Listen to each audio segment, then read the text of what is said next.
What up, guys? It's episode 3 of Rep Therapy Podcast. We finally got it right. 3 times the charm.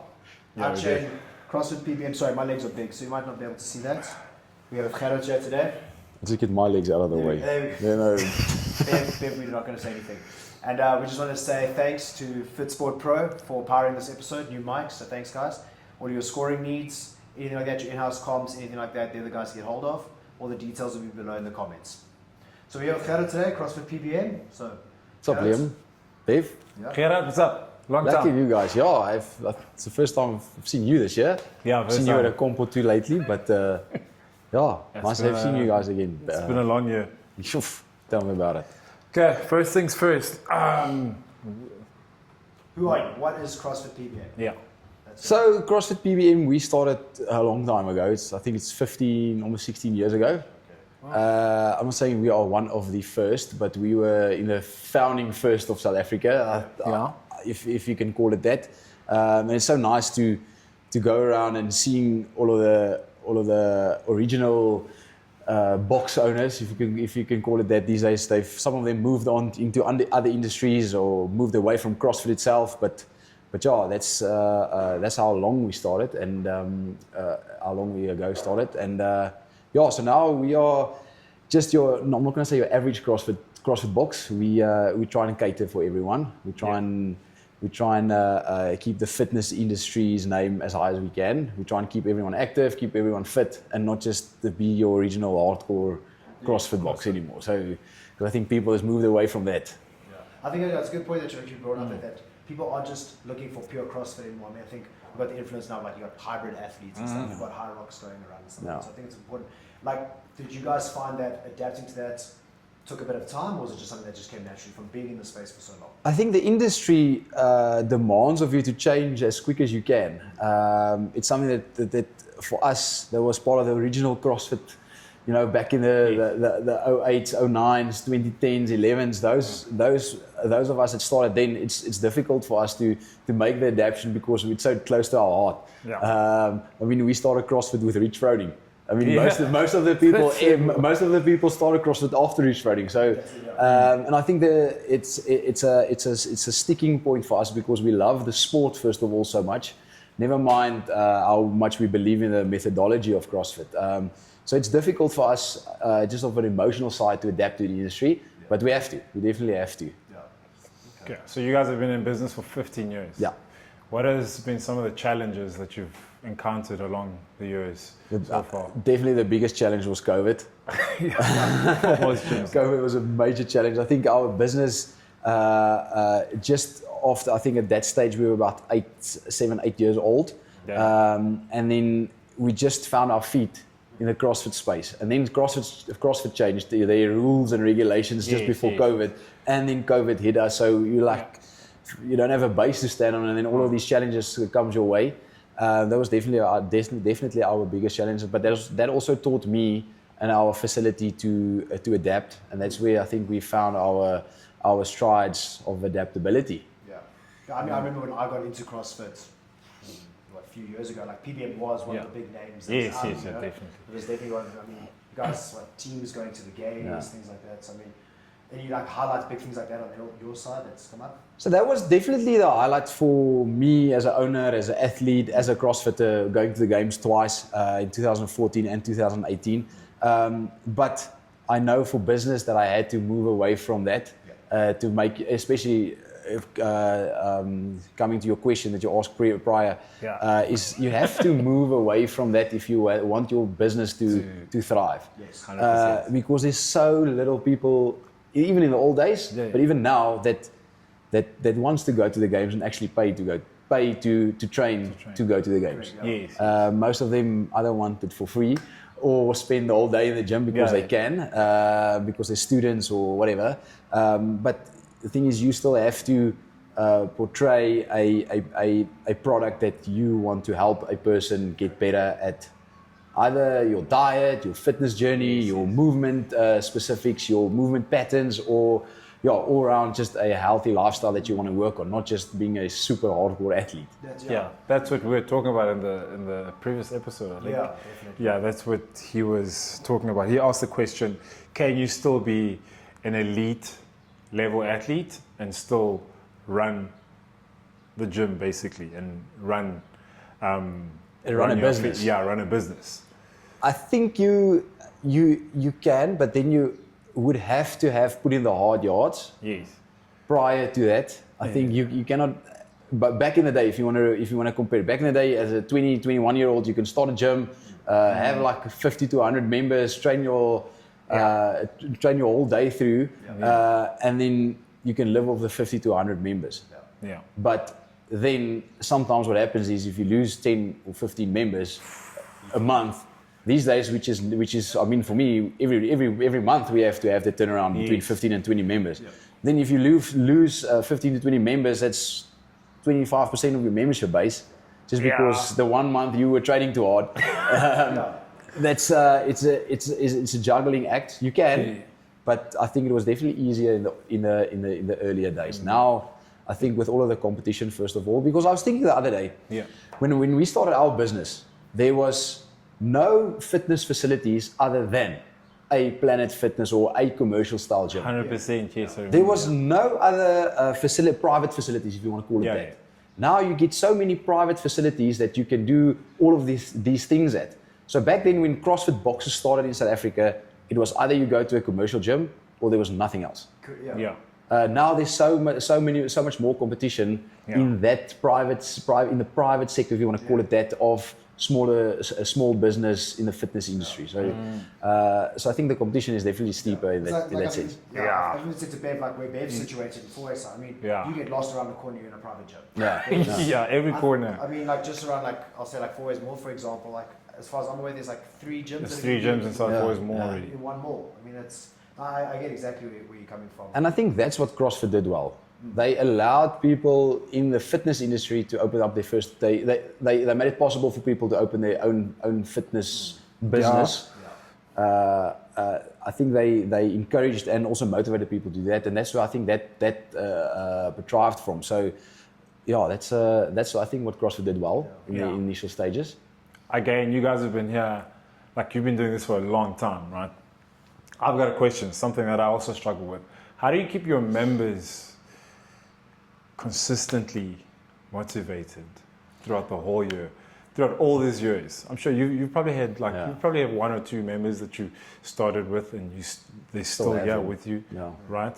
How do you keep those guys like consistently motivated? The thing is, you have to understand that as a small business, you are offering not just a facility, you are offering a personal service. And you can't just sell that to a person the first 3 months.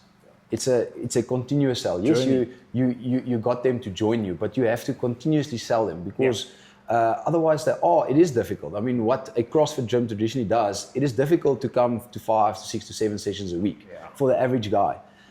You have to keep that personal relation and have to greet people by their name. Have to ask them, listen, how is this part of your life going? Because it's going to reflect in your training, and your training will reflect in your personal life. And you have to have that kind of conversation with people to keep them accountable.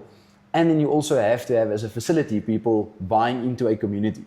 Okay. I'm not going to say, because everyone has them, but you have to have yearly challenges, winter challenges, summer challenges. You have to have those things to keep people continuously motivated up and above this personal services that you provide. I think accountability becomes a big thing. Like, I think CrossFit itself, one of the appeals for people is it attracts a very specific type of person. I've seen, I'm sure you guys have also seen, where you have someone come in who's motivated, really wants to get it, a month later they drop off because just that accountability is not there. Motivation is okay. I think what you mentioned there, like having challenges and stuff, it's so important because it holds people accountable. Where are you? Are you accountable to yourself? Are you accountable to your training? And I think a space like this also holds. There's people around you also like looking for that identity in the community, that accountability and stuff. And I think that's also a big thing that coaches maybe forget about and neglect.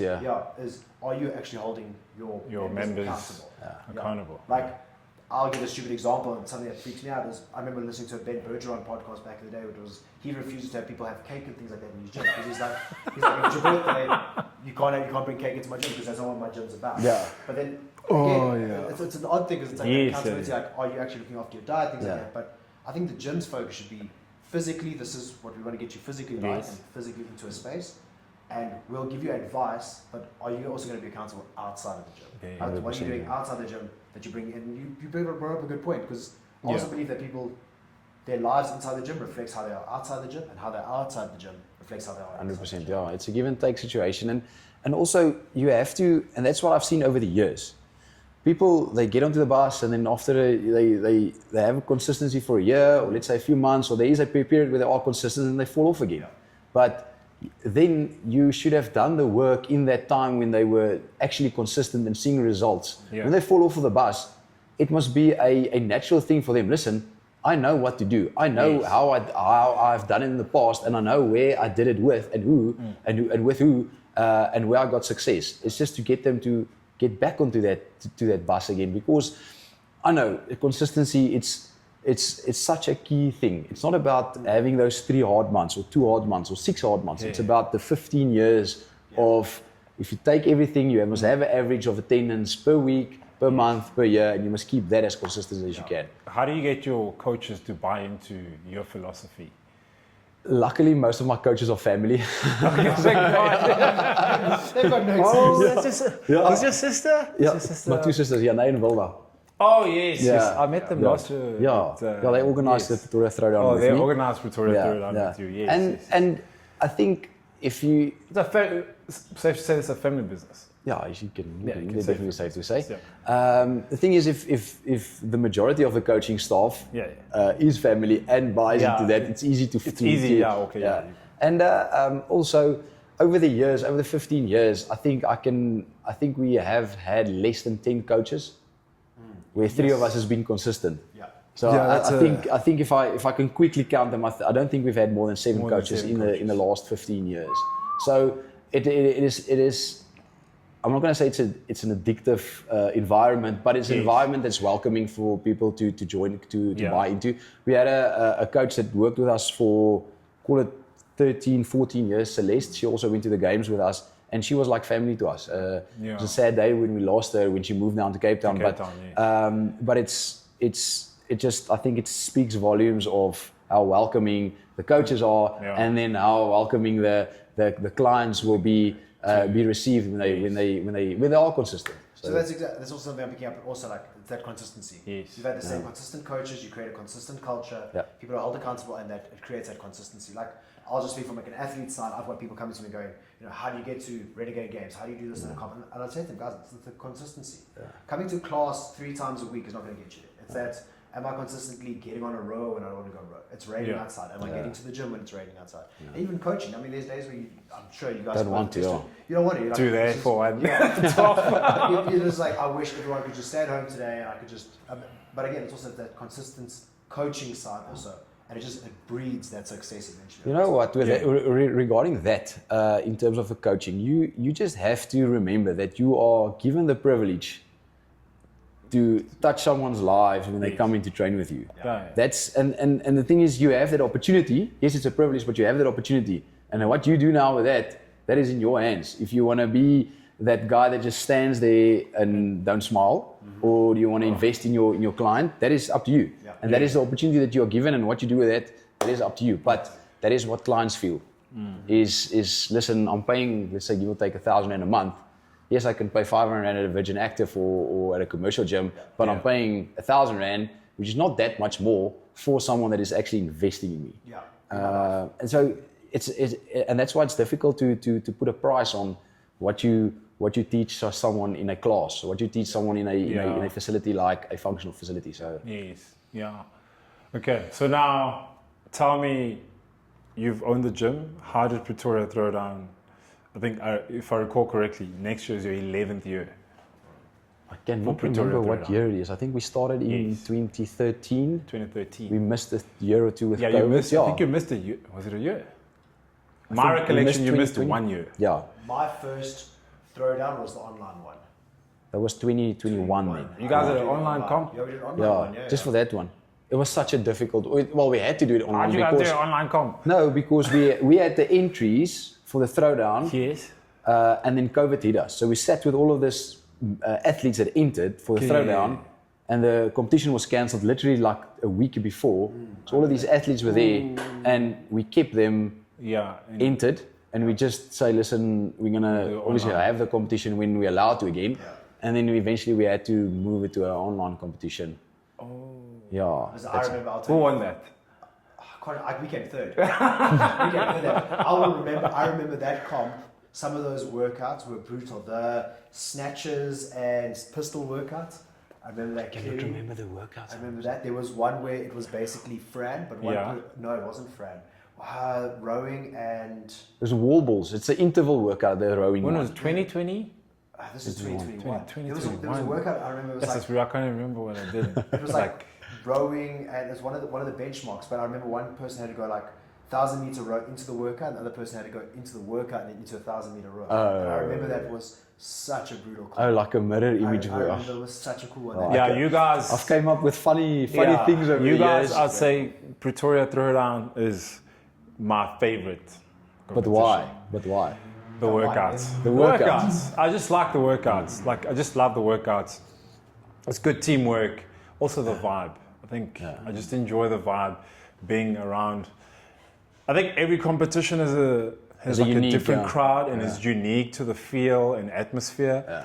I really like and enjoy like the Pretoria. That's good to hear, because I think some of the competitions, especially lately, they've tried to, well, not lately, but over the years, they think if you are more complicated and 100%. Do more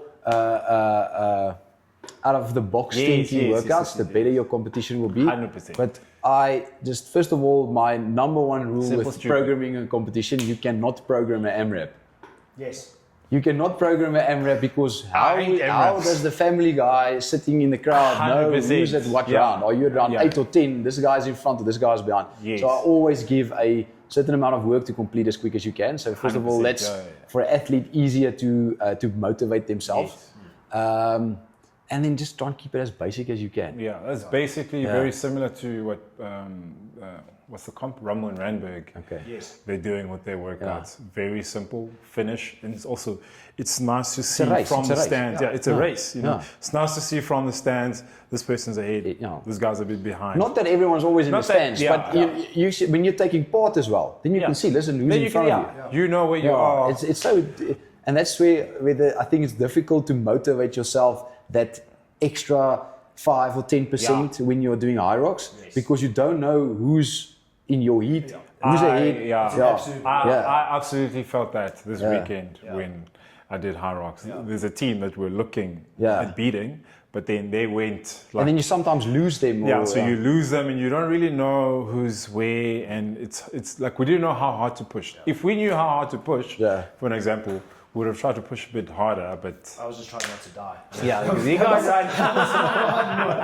but like, I had to take him for a run. For 3 runs at least, I was there. Bro, all the videos I saw Ruin was this far ahead. I'll send you other videos. I've got all the videos where I'm there.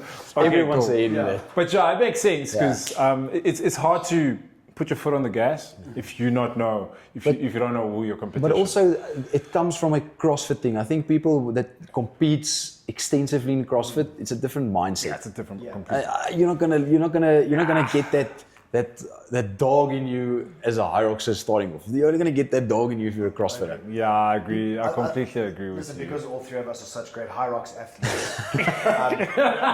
I didn't really want to say we're out of HYROX. I also just want to find like Pretoria Throwdown itself, though. What is Pretoria Throwdown? What was the motivation behind it? What brought it about? So we initially were forced into it, which eventually became a amazing partnership for us.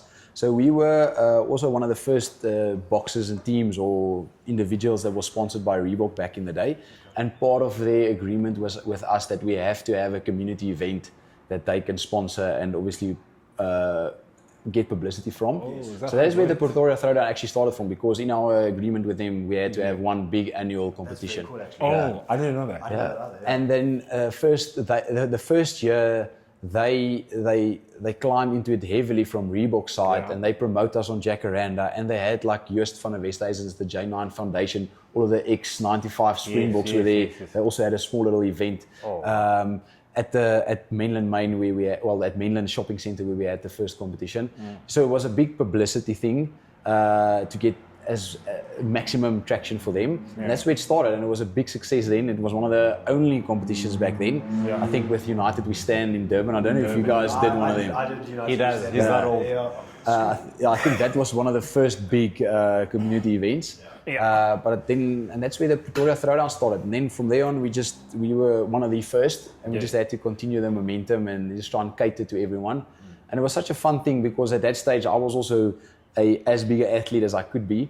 And it was motivating to see obviously all the other athletes taking part and programming for them. So it just grew from there. Now we are in a funny time with events in our country, I think. You're completely right there. I think it portrays it's a direct reflection of the fitness industry. It's definitely changing. And we never would have thought that we would have to call a Pretoria Throwdown the last one. But we are definitely thinking about it to the 2026 one being our last. But it's just out of pure. There's a lot of competitions, first of all, and we want to maintain a certain standard. And I know if we cannot maintain that standard, then we would rather let it go and have other people take the ball and run with it. I think that's important, Joe. We've done the hard work for 15. Well, I don't even know how many years it's been with the Throwdown. 11 years. 11 years. But we've done the hard yards, and we don't want to see it watered down. We want to have people remember the Throwdown for what it is, and it's still going to be it. But we don't. As soon as it's going to start declining, then we'll rather stop it there and then let everyone remember what we had. I think that's a good point because obviously there's other comps where other people have taken over and it's changed slightly and it's watered down, and those comps are just, you can see it's not what it used to be, and I think that's actually a beautiful point that you brought up is when do you stop it? Like, do you stop it when you can't get entries, or do you call it when you're at the best? You know? Like leave those memories and stuff. Because like you've mentioned, like Pretoria Throwdown, one of your favorites. I mean, that broke my heart when I saw that. Because it's like along the year, there's certain comps. There's comps I will not do ever again. We're not going to talk about. Throwdown was always a cool one because Throwdown was like always just before the open. It was a nice test, a nice like gauge. Where am I? It gave guys the opportunity. Okay, I'm going to a comp and there's these guys that I compete against regularly. Where are they in the comp? Where am I going? 100% to the open. You go to the open. You go, oh geez, like Pretoria really gave me a hiding of A, B, and C. I've really got to work on those. 100%. But and again, that it just. I think we are now the effect of what CrossFit is actually doing as well. Because I mean, you can obviously see the decline in the open entries. Which is very sad, first of all. But that what falls down into our call it event industry. And it's sad, but again, you have to adapt and you have to get obviously as many people to do your comp and enjoy your comp and experience what you guys now. The opinion that you guys have, get new people to experience that as well. So I think my main goal right now, is to try to get stories like this from you to learn from. I'm also a coach.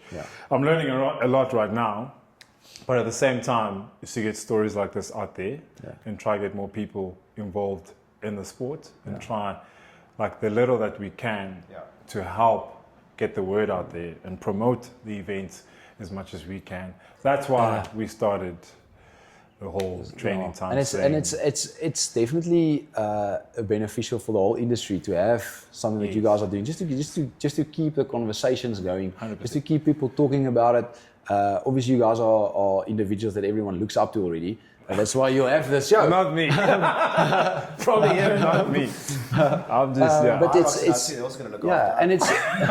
I mean, some of the new people. I mean, I'm not going to say everyone knew who I was, but I mean, now not a lot of people know of me. They know of a reputation that I have and built.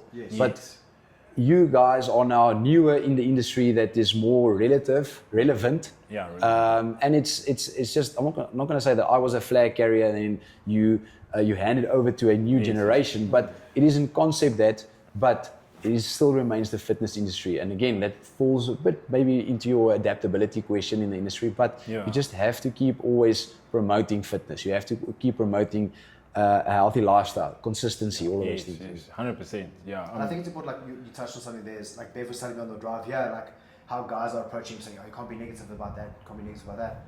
And I'm on the complete, opposite. I'm like, you have to look at the negative. Like CrossFit has done amazing things for people across the board. There's no doubts about it. We can't argue. But there has been the negatives in getting involved. And I think the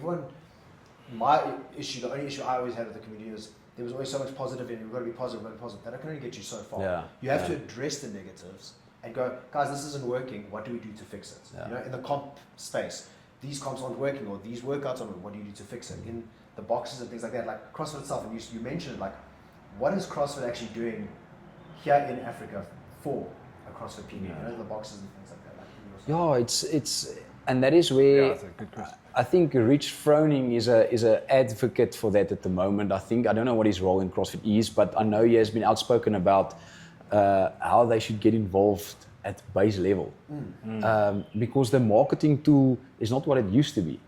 The marketing tool was the CrossFit Games. It cannot be anymore, because plainly and simply, if you go onto your social media, the cool kids aren't the ones lifting weights anymore. Yeah. I mean, back in the day when I started to clean, 140 was a baseline. Yeah. Now, he's also stronger than you. No, but now the cool kids are the guys that runs a 3.5 pace on a kilometer. So it's two different modalities. But you have to first of all accept that. Yes. Yeah. And then be able to adapt, but still keep an open mind to what you believe in and what the industry wants and all those things, and what is fun for people at the moment. Okay. Because what's fun for people at the moment won't be fun for people in 2 years' time. There's going to be something new. So how do you solve that? Because I see what Rich Froning and stuff and them are doing overseas. They've got a coaches conference. Yeah. Do you think something like a coaches conference is something that could help the industry? The thing is, CrossFit is built on a community factor. Yes. And it's circles that work. So first of all, it's your community within your coaches, your community within your clients, then the community within your area, then the community within your country, if you want to call it that. And you have to start from ground level. You have to invest in the coaches first of all. Okay. And I'm not saying that they should teach people to be better coaches, because CrossFit has done that for the last 20 years. It's their business, but they have to start giving the tools to the coaches, not just to fix a squat or a deadlift, the mechanics, the method, and imprint the methodology, because that is tried and tested. Yes. But they have to start business. They have to start teaching the coaches how to create a community, because that has always been, since the start, dependent on what the individual CrossFit coach and owner is like. Yeah. I mean, you can be the best coach, but if you cannot have that personal relation and community building factor, you're not going to build a successful business. Then you can be the best coach. I can name so many coaches that is better than the best CrossFit coaches that's currently doing well in South Africa, but their business has gone bankrupt because they can't build a community. Correct, yeah. So they have to get behind the coaching and even go back a step to teach the people how to create a community and have that personal relationship to get that message across as a good coach. 100%. You've got it spot on there. Like your most successful businesses or most successful CrossFit boxes are the ones that have a community. Yeah. You go to a comp and it's always those same boxes, those same gyms have the most members, have the most skiers, people in the stands cheering them. That is absolutely. And that is where, I mean, running clubs. How many running clubs do you guys know? There's a lot of them now.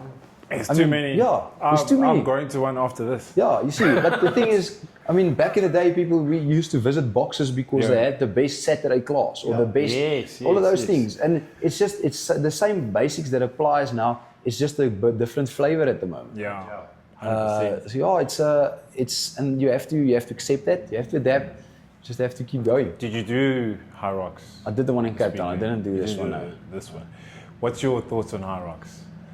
I think HYROX has done what local CrossFit competitions has not done well, is organize a good running competition or event with quantity athletes, with a certain amount of quantity of athletes. Yes. I know CrossFit competitions or local functional fitness competitions, when they get to a number of athletes, they do not know how to manage them. Yeah. But HYROX has done that well. I think that is what they are doing well.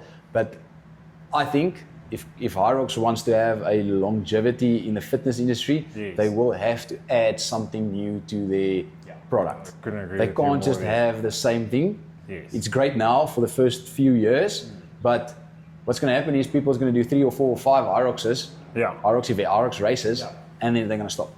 Just because they have done that. They have to have like either, I don't know what. There has been, there's a competition called the Ascend race. Yeah. Very much just like HYROX, but it's 400 meter runs for the elites, and it's 200 meter runs for the beginners. Again, I think they had something more than like over 700 athletes. 4 is more inside there. Exactly. The stations were very different as well. It wasn't the HYROX stations. It was like burpee, box jump over. More CrossFit traditional movements. More CrossFit traditional movements, and I think, in my opinion, that was successful. I think you'll probably see another Ascend race, maybe 2 next year. Because again, 700 people. What is that other competition? Is it Deadly Dozen? Deadly Dozen, That's also like getting like lots of people in there. But again, like it's the same. Exactly. Exactly. But the thing is that usually, I think that is gonna also, again, it's gonna get all to people to have that run work. It is gonna. The people are gonna get bored with it, but the person who wants to take it further and wants to have longevity will have to come up with a solution that is not too far off that, but still keep that same market entertained. So, like one thing, seeing at HYROX, I mean, I think we can all agree HYROX was run fantastically. I mean, in your opinion, amazing. It was better than Joburg. Amazing. I wasn't at Cape Town. I don't know if you were. I wasn't at Cape Town. But like there was this thing, like when they said this is the time we're going to start. You start like we had a bit of a delay before our race. People don't want that. We they just said to us like, okay, everything's moving half an hour out, but guaranteed that half an hour was exactly when we started. You're standing in that tunnel, that time, you're on time. 100%. And something that really like amazed me was the different types of bodies.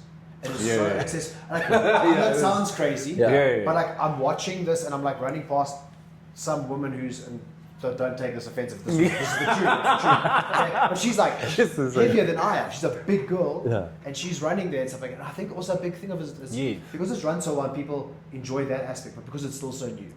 One thing I did notice is you have your like top athletes, and you have like the top CrossFit guys, the top HYROX guys, and everyone's dead serious and focusing on this. But what the sense I got was it's a social event. There was people taking photos of themselves, people stopping during the race and having chats and things like that. It's such a social thing, but again, I think it's because it's so new. And that's the thing, and that's my thing with HYROX is it's how long is it going to be new for? How many photos, HYROX photos, can you have on your Instagram page? Exactly.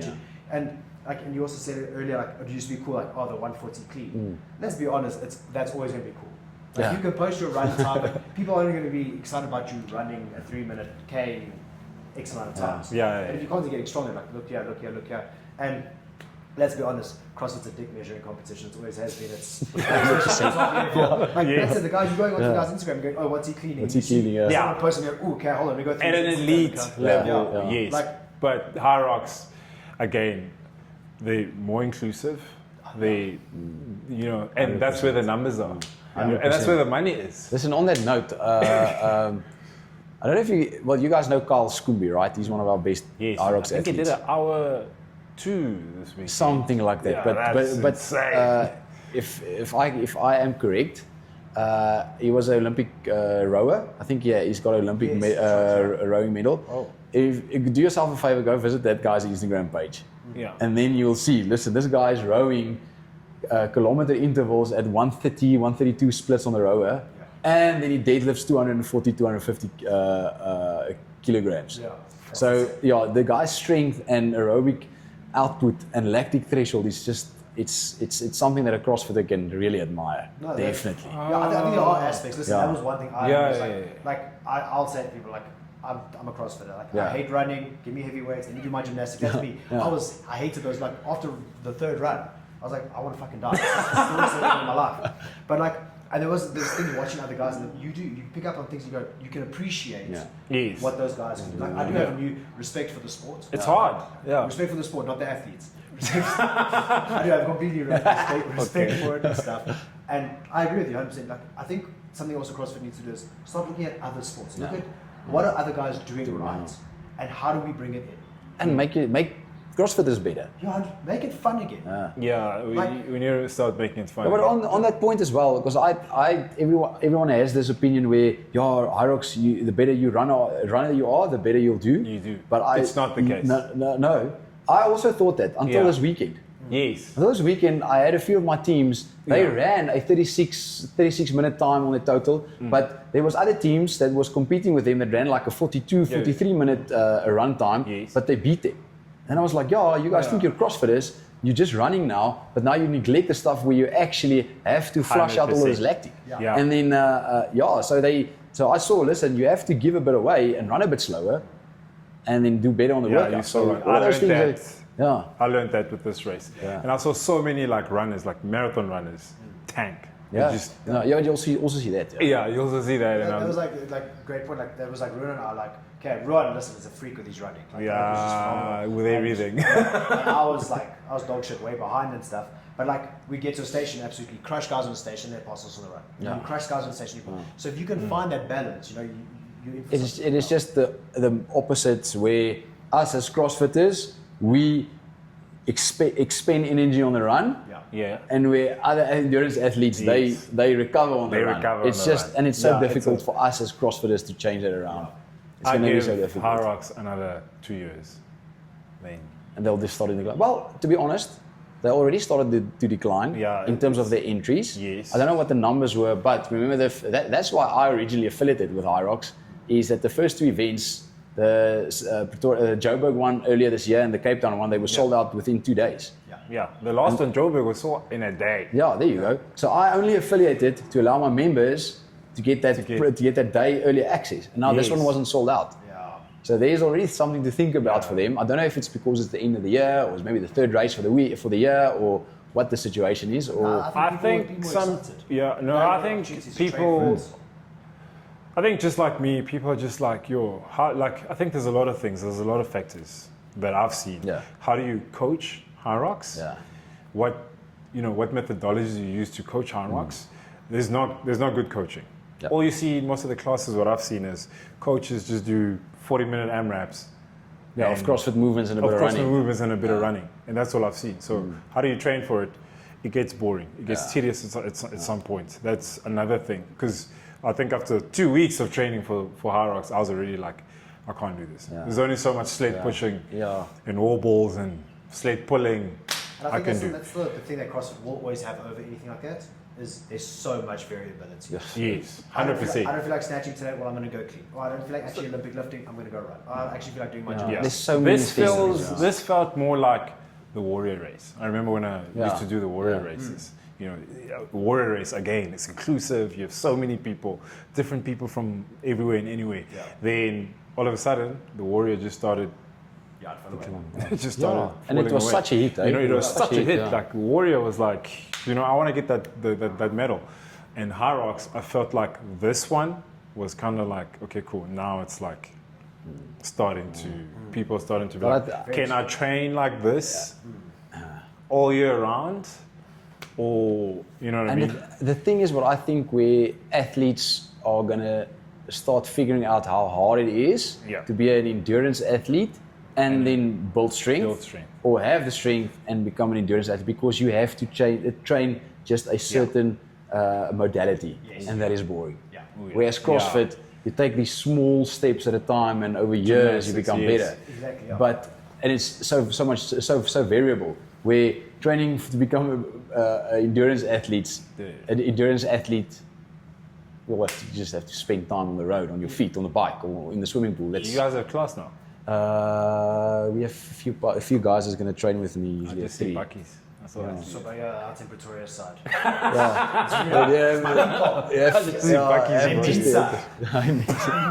Off dance. 100%. I was right to wear a long sleeve t-shirt today.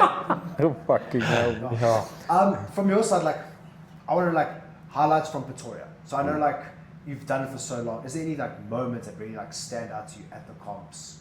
Or was it? At the comps, we were one of the competitions where, listen, you have to snatch or clean this certain amount of weight. We had workouts where you had to snatch in like 100 kilograms. That's exactly what I mean. Like the weight. Our first episode, I was like Pretoria Throwdown is the heavyweight. Everyone knows Pretoria Throwdown is coming. You got to make sure. And for me, it was such a chip on my shoulder, and I always felt good when everyone said, "Listen, Pretoria Throwdown, you cannot not be an average CrossFitter to go take part of that." And that was something that was nice for me to hear. Obviously, it's not good for the industry because it's not all inclusive. But back in the day when there were so many of these high-level athletes, it was nice to know, and then at that stage know that I can also do that. But now these days I can't anymore. So it's that and just always, I think over the years, see just so many familiar faces. I think there is a few people that has been doing all of the throwdowns throughout the years, which is first of all respected, and then also a nice thing because you know that, listen, I've done my job as an event manager or event planner to get this guy to come back 10 times. I don't know people that have done 10 HYROX races yet. So you know all of those things. So even just CrossFit comps. I'll personally I unfortunately missed Pretoria Throwdown earlier this year. There's just circumstances that I couldn't get there. But like, there's been times I'm like, no, I don't feel like doing another mess. I don't really feel like doing the battle. But like, Pretoria Throwdown's always been something I'm like, even if my partner's changed, I'm like, I'll go and look for somebody else who will do Throwdown, do Throwdown. You know, like, it's one of those things where, and like, it's a credit to you guys and your team, you have the same people constantly coming back, looking for that same experience and stuff like that. And again, it's just something that we know, or we try and always put not the clients, but the people putting in the effort first. And we always have tried to handle complaints and issues with kindness and grace, because then the athlete feels, listen, doesn't matter what the rules are, they are helping me. And that is fun. And that's fun for people to know, listen, even if there's something wrong, they will still help us. And that is what we always try to do. Sometimes we get it wrong, not always, but we try and put the client, the athlete, or the person who's putting in the effort and paying to be there, and make them feel special and taken care of. Actually, you just touched on it. I think a lot of comps forget that people are paying to be there. I'm giving up my weekend, I'm giving up my hard-earned money. And I think comps also, we're the comp, we're the judges. You know, you can't go against us. That's not the attitude. Like, those guys are actually paying you to be there and stuff like that. Like, again, you're offering a service. Something also I wanted to just bring up, like, and I think it's probably a passion project of yours. You did mention it to us. The gym in Cape Town and stuff like that. What's going on there? That is my kind of adaptability coming in here. I have seen that, obviously, and that's my baseline opinion at the moment, is then when I get people coming into this place, people want to train, so they are open to the market to actually start working on their health and fitness. But you can only cater to them a certain amount of. You can only cater to them to an extent. So if 10 people come through my door, I can cater for 2 of them, because I don't have treadmills, I don't have a rehab station, I don't have cable machines, I don't have a weightlifting section. I only give classes, functional classes. But what I'm trying to do down there is have a one-stop shop where if you want to build muscle, you can do that in front of the mirror. If you want to have rehab, have a physio to take care of you, you can come there. There is a place for you. If you want to do classes, there is a place for you. So it's a all-inclusive facility. And I definitely think that's the future of our small business owners in the fitness industry, is that you'll have to cater for so many more people in the industry, and not just for a certain amount of people coming to your place, which wants to train. You have to try and cater. When are you guys up? When are you planning? We're opening early in 2026, the 1st of February. That's the idea at the moment, or the timeline at the moment, and hopefully we can pull it off. It's obviously a time where everyone is on holiday, so to get things done now is difficult. But and it's also difficult because the throwdown in the beginning of February. But we have been busy with this project for a while, and we are super excited about it. And I think it's going to be something new to the industry in that parts of the country, and hopefully we can pull it through and move it up here. Whereabouts in? It's in Wellington. Cape Town. Okay, that's pretty cool. I haven't been down there. Well, It's Wellington one of the specifically. hottest parts of South Cape Africa. Yeah, Yeah. Wellington is absolutely. I think hottest during the day and then like really cold at night. Like, Yeah, it's just, I mean, I had to put in air cons in the facility just because it's unmanageable. It gets to 40, 42, 45 degrees easily. yeah. So yeah, I mean, to train you guys, you can just imagine how uncomfortable it is. So. Well, I mean, geez, Pretoria's already hot. Like, you just come from Joburg. Yeah, Pretoria's. No, it's hot here. No one, everyone's in shorts all year long. So with your comp, like with the, why did you guys only give it a month? You opened, if I'm not mistaken, you guys opened entries you guys opened in November? I think the beginning, end of October, middle of October. End of October. I think it was the end of October, and you closed entries on the 28th of November.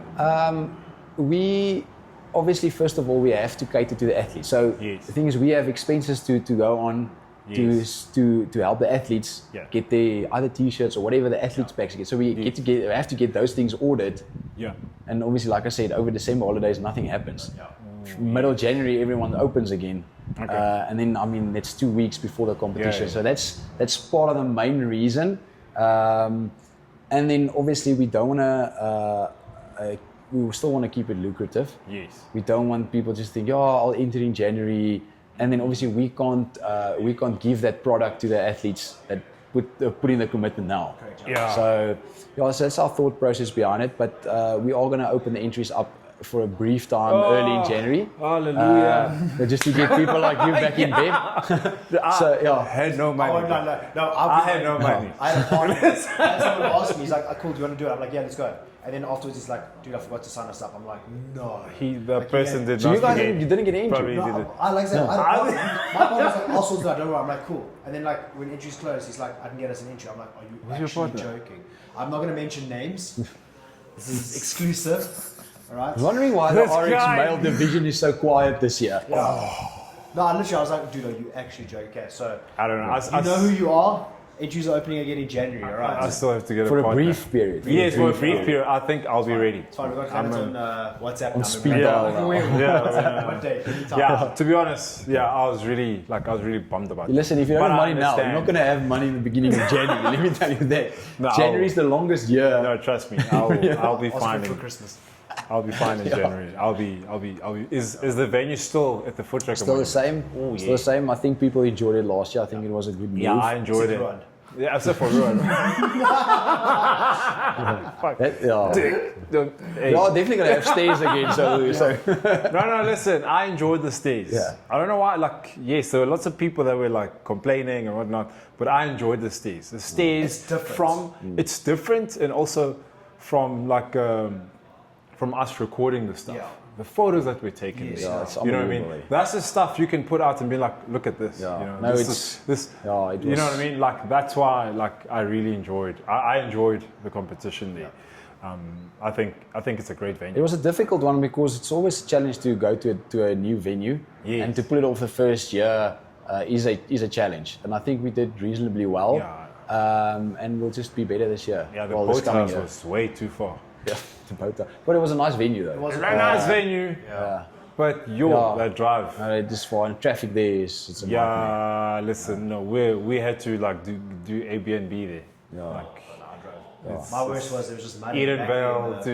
Yeah, with the rain, the rain you can't do anything I about. remember a pair of white Met cons and I stood in mud and I thought I was going to die. I was like, this is the end of my life. I can't do this comp anymore because my shoes are dirty. Yeah, that Pretoria Throwdown there. I think that RX field was. That's actually where Ben and I met. Yeah. We did that 2159 box jump. Yeah, the deadlift. And we were in the lane my next to each partner other. then? And I was like, there's no ways I'm living Such a this classic You know, workout. I had two partners that weekend. I had Dane, Dane not here. Yeah. Then something happened to his knee or something, I think in the split jerk. Then I had Todd come in. So you're the common Last minute. factor, you're the common problem. No, I'm not the problem. But that field, that RX field was stacked. I was like, yo.